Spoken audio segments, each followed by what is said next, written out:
hasil dari diskusi kami. Sebelumnya, perkenalkan, nama saya Mutia Rahmi. Saya Gilang Pertama Putra. Saya Cindy Ismabella. Saya Nersana Atia. Saya Dinar Puspa Kartika. Saya Sabrina Diana Putri. Materi pertama akan dijelaskan oleh Nersa. Kepada Nersa, kami persilahkan. Teori-teori memori dan memori jangka panjang. Yang pertama ada lokalisasi dan distribusi LTM. Otak kita tidak menyimpan ingatan seperti buku di perpustakaan. Ingatan terbentuk dan disampaikan melalui kerjasama banyak bagian otak. Hipokampus berperan penting dalam membuat ingatan baru, tetapi ingatan yang terkait dengan apa yang kita lihat, dengar atau rasakan.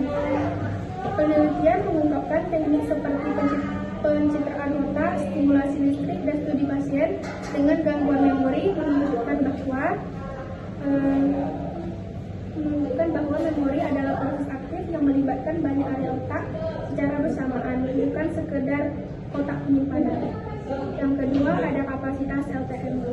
Memori jangka panjang kita ibarat hard drive raksasa yang bisa menyampaikan data dalam jumlah yang tak terbatas dalam waktu yang sangat lama, mulai dari pengalaman pribadi hingga informasi umum. Semua bisa tersimpan di sana. Uniknya, banyak informasi yang tersimpan di bagian otak yang tidak kita sadari, namun kita bisa akses saat dibutuhkan. Kemampuan otak kita dalam menyimpan dan mengelola informasi masih jauh lebih canggih dibandingkan teknologi komputer yang ada saat ini. Durasi LTM termasuk Very Long Term Memory. Sejumlah data penelitian mendukung adanya memori jangka sangat panjang atau Very Long Term Memory. Studi penting yang menyelidiki durasi LTM dilakukan oleh Bahri dan Wikinger. Dalam ambisi mereka untuk menentukan durasi memori, ketiga peneliti tersebut menguji 392 lulusan SMU terkait memori mengenai nama dan foto rekan-rekan mereka pada masa lalu, yang diambil dari buku sekolah bertahun-tahun sebelumnya. Dalam studi cross-seksional tersebut, para peneliti menguji 9 interval retensi dengan rentang dari 3,3 bulan hingga hampir 48 tahun. Kemudian ada PLTM dalam bahasa Spanyol, bukti adanya Permastor. Dalam studi lain, Ben Bahri, para peneliti menguji memori tentang bahasa Spanyol yang mempelajari 50 tahun sebelumnya. Para partisipan penelitian yang semasa SMU mempelajari bahasa Spanyol mendapatkan tes bahasa Spanyol seperti tes pemahaman bacaan, tes mengingat, dan tes rekognisi terkait perbendaharaan kota, tata bahasa, dan idiom-idiom. Kemampuan berbahasa Spanyol secara umum menurun paling tajam stabil selama kurang lebih 30 tahun. Menghilangnya sejumlah pengetahuan, terutama terkait pemahaman bacaan, terjadi setelah tentang waktu 25 tahun. Memori yang permanen semacam itu disebut Bahri sebagai Permastor, dan diasumsikan bahwa memori tentang bahasa Spanyol dapat eksis untuk jangka waktu yang sangat lama. Kemudian PLTM dan psikologi kognitif. Conway, Conan, dan Stanhope berjudul On the Way Very Long Term Retention of the Knowledge Acquired Through Formal Education. Para peneliti menguji sampai yang terdiri dari mantan mahasiswa yang telah menyelesaikan mata kuliah psikologi kognitif sejak 12 tahun yang lalu. Memori tentang gambar, sebuah yang demonstrasi yang menakjubkan tentang kemampuan manusia mengenai gambar setelah jeda waktu yang sangat lama, ditunjukkan oleh Sepak. Kemudian ada memori autobiografis, jenis memori jangka panjang yang menyimpan pengalaman pribadi yang terkait dengan kehidupan seseorang. Memori autobiografis adalah bagian tak terpisahkan dari kehidupan kita, menceritakan kisah perjalanan hidup kita dan membantu kita memahami siapa kita. Contohnya, pertama kali naik sepeda. Mungkin Anda ingat rasa takut dan kegembiraan saat pertama kali belajar bersepeda. Anda mungkin ingat bagaimana Anda memegang pegangan sepeda, mencoba menjaga keseimbangan, dan akhirnya berhasil melaju tanpa bantuan. Penyimpanan long-term memory. Versi sederhana dari gagasan Hub tentang long-term memory menyatakan bahwa informasi dari short-term memory akan dikirim ke LTM apabila diulang-ulang di STM dalam jangka waktu yang cukup lama.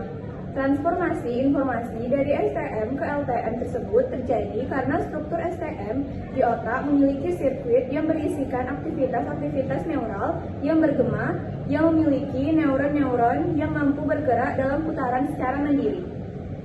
Sandi. Dalam LTM, informasi disandikan secara akustik, secara visual, dan secara semantik. Hakikat ketiga jenis sandi dalam LTM tersebut dapat diilustrasikan dengan mudah. Sebagian besar dari kita pernah mengalami kondisi tip of the tongue atau di ujung lidah. Level of pemrosesan. Penelitian Craig dan Lockhart terhadap level of pemrosesan menyertakan gagasan umum bahwa informasi yang diterima indera harus menjalani serangkaian analisis yang diawali dengan analisis sensorik, dangkal, dan dilanjutkan oleh analisis-analisis yang semakin dalam. Rumit, abstrak, dan bersifat semantik. Pilihan terkait suatu stimulus diproses secara dangkal atau secara mendalam bergantung pada hakikat stimulus tersebut dan waktu yang tersedia untuk pemrosesan. Efek referensi diri.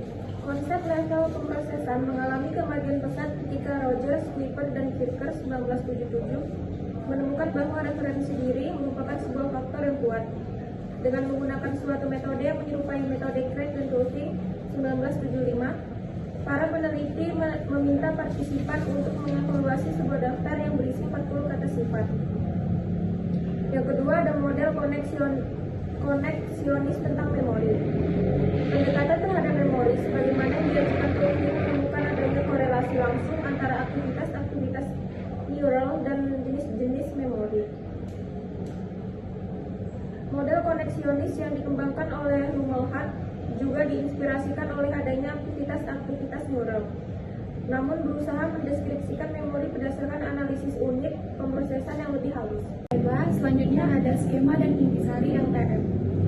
Skema dan intisari LTM ini merujuk pada konsep dan mekanisme bagaimana memori jangka panjang disimpan, diorganisasikan, dan diakses di dalam otak manusia. Yang pertama ada skema long-term memory. Bagiannya itu yang pertama ada komponen utama long-term memory, dibagi menjadi deklaratif memory atau disebut dengan eksplisit. Kemudian ini ada contohnya, episodik merupakan memori tentang pengalaman pribadi dan kejadian tertentu. Contoh, ingatan tentang hari ulang tahun. Yang kedua ada semantik, yakni pengetahuan umum tentang dunia, fakta, dan konsep. Contohnya, nama, negara. Kemudian ada non-deklaratif memory atau implisit. Contohnya ada procedural memory, kemampuan motorik dan kebiasaan. Contohnya cara mengendarai sepeda. Kemudian ada priming atau pengingatan kemampuan untuk mengenali atau merespon stimulus setelah paparan sebelumnya. Kemudian ada conditioning atau asosiasi otomatis antar stimulus. Contohnya reaksi Pavlovian. Kemudian yang kedua ada proses LTM. Bagiannya itu ada encoding. Contohnya mentransformasikan informasi ke dalam bentuk yang dapat disimpan. Kemudian ada storage, penyimpanan informasi di otak secara jangka panjang. Kemudian ada retrieval atau proses mengakses kembali informasi yang telah tersimpan. Yang ketiga ada organisasi LTM. Bagiannya yaitu ada berbasis asosiasi semantik, jaringan memori saling terhubung. Kemudian ada penggunaan node atau link untuk menggambarkan hubungan antar konsep. Kemudian ada intisari dari LTM berdasarkan penelitian. Yang pertama ada proses encoding efektif. Bagiannya ada encoding yang dalam atau deprocessing. Kemudian ada penggunaan strategi atau mnemonik. Yang kedua ada peran khusus otak. Bagiannya ada hippocampus, korteks prefrontal, basal ganglia. Yang ketiga ada konsolidasi memori. Contohnya melibatkan penguatan memori melalui tidur, khususnya tidur REM dan non-REM. Yang kedua ada interaksi antara hippocampus dan korteks untuk menyimpan informasi secara permanen. Kemudian yang keempat ada retrieval clues, yakni petunjuk clues seperti konteks, emosi, dan lokasi fisik meningkatkan kemampuan mengingat. Yang kelima ada lupa dalam LTM, disebabkan oleh intervensi proaktif dan retroaktif, kegagalan reflections atau degradasi memori dari waktu ke waktu. Selanjutnya ada jenis-jenis memori. Nah, jenis-jenis memori manusia yang diidentifikasi dalam penelitian tertentu berdasarkan perspektif ilmu saraf kognitif meliputi yang pertama ada memori kerja atau working memory. Contohnya, memori ini berfungsi sebagai penyimpan sementara untuk memanipulasi informasi selama tugas kognitif, seperti penalaran, pengambilan keputusan, atau memahami bahasa. Yang kedua ada memori kerja, terdiri dari komponen sentral eksekutif, phonological, loop, visual-spatial, sketchpad, dan episodic buffer. Yang ketiga ada area otak terkait termasuk korteks prefrontal dan parietal posterior, serta area spesifik seperti gyrus frontal inferior untuk phonological loop dan korteks parietal posterior untuk visuospatial sketchpad. Yang kedua ada memori deklaratif atau disebut dengan explicit memory. Contohnya, memori yang melibatkan kesadaran seperti fakta, memori sinematik, dan pengalaman pribadi, memori episodik. Yang kedua, contohnya ada bergantung pada sistem otak seperti hipokampus dan lobus temporal medial. Contoh yang ketiga ada memori episodik lebih bersifat autobiografi, sedangkan memori sinematik mencakup pengetahuan umum. Kemudian ada memori non-deklaratif atau implicit memory. Nah, memori ini meliputi keterampilan motorik, kebiasaan, dan pembelajaran bawah sadar seperti priming dan conditioning. Kemudian contohnya ada area otak terkait termasuk amigdala dan basal.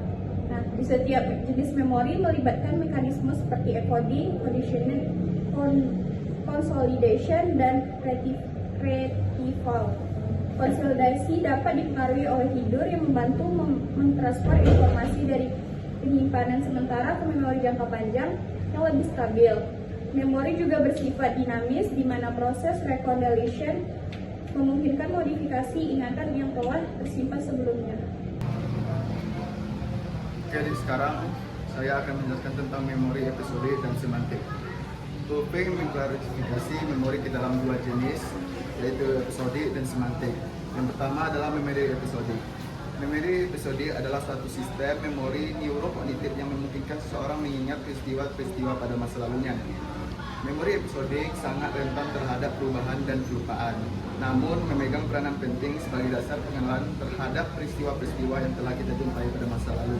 Jadi memori episodik ini memiliki suatu kekurangan, yaitu rentan terhadap perubahan, namun memiliki peran yang sangat penting sebagai dasar pengenalan terhadap peristiwa-peristiwa yang telah kita jumpai pada masa lalu.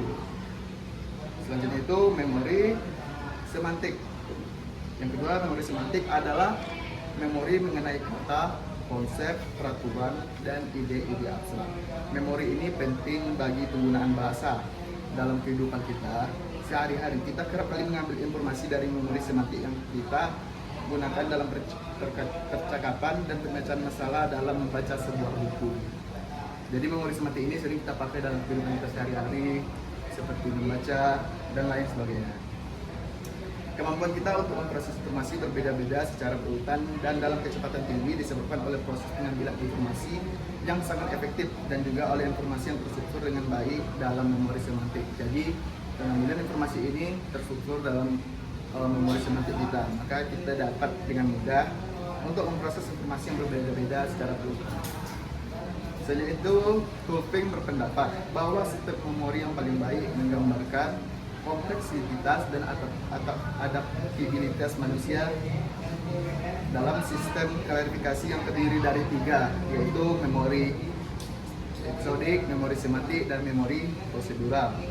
Ketiga sistem tersebut dianggap bersifat monohierarkis. Apa arti monohierarkis itu?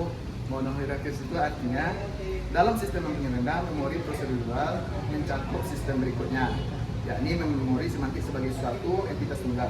Sementara memori semantik mencakup memori episodik sebagai suatu subsistem tunggal yang terspesialisasi. Oke, terima kasih. Kaitan jurnal struktur dan proses memori dengan long term memory. Memori jangka panjang dalam jurnal ini dijelaskan sebagai sistem penyimpanan utama yang menerima informasi dari memori jangka pendek melalui proses pengulangan. Informasi yang tersimpan di memori jangka panjang diorganisasi secara sistematis, memungkinkan pengambilan kembali secara efisien untuk keperluan masa depan. Dengan kapasitas yang sangat besar dan durasi yang hampir tak terbatas, memori ini menjadi sumber utama pengetahuan dan pengalaman manusia. Proses penyimpanannya melibatkan bagian otak seperti hipokampus yang berperan penting dalam konsolidasi informasi sebelum disimpan secara permanen. Mungkin sampai di sini presentasi dari kelompok kami. Kalau ada kekurangan, kami mohon maaf sebesar-besarnya.